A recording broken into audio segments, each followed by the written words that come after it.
دوسری اگلی بات کر رہا ہوں وہ یہ کہ ہمیں یہ 19% کراچی کب آیا ہے؟ یہ 19% کراچی جب آیا ہے کہ جب 7 اپریل کے بعد اخباروں میں بڑی بڑی ہیڈ لائنز لگ گئیں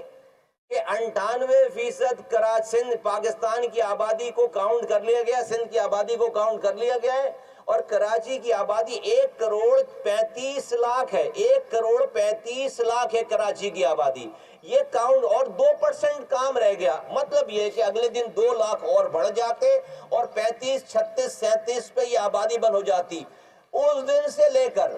آخری ڈیٹ تک، چونکہ ایم کیو ایم اس کا پیچھا کر رہی تھی، اس کو فالو صرف بینر نہیں لگا رہی تھی، بینر بلکہ لگائے نہیں ہم نے 9 فروری سے لے کر آج تک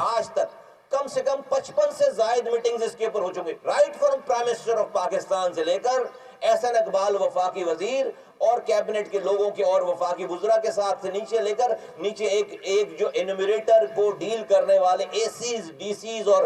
یہ جو سینسس کا جو ڈپارٹمنٹ ہے، اس سارے لوگوں سے جو ہے وہ 55 سے زائد میٹنگیں کر کے آج یہ آبادی اگر 1,35,00,000 سے بڑھ کر 1,91,00,000 ہوگی، اس کا مطلب ہے 56 لاکھ آپ لوگوں کو بغیر گنے آپ نے سینسس کو کلوز کر لیا تھا۔ تو اگر یہ 56 لاکھ اور کم ہو جاتے تو یہ جو 19% پہ ابھی کراچی پہنچا یہ بھی نہیں ہوتا، یہ حیدرآباد جو 18% پہ پہنچا یہ بھی نہیں ہوتا۔ آپ یعنی کہ 13-14% پہ 50% جیکب آباد بڑھا ہے، کراچی 13%، 14%، 10% پہ آپ بند کر رہے تھے۔ یہ تو آپ کا پیچھا کر کے، فالو اپ کر کے اور سارے ادھر ادھر ڈسٹریکٹ ہوئے بغیر 3 ساڑھے 3-4 مہینوں سے یہ ایم کیو ایم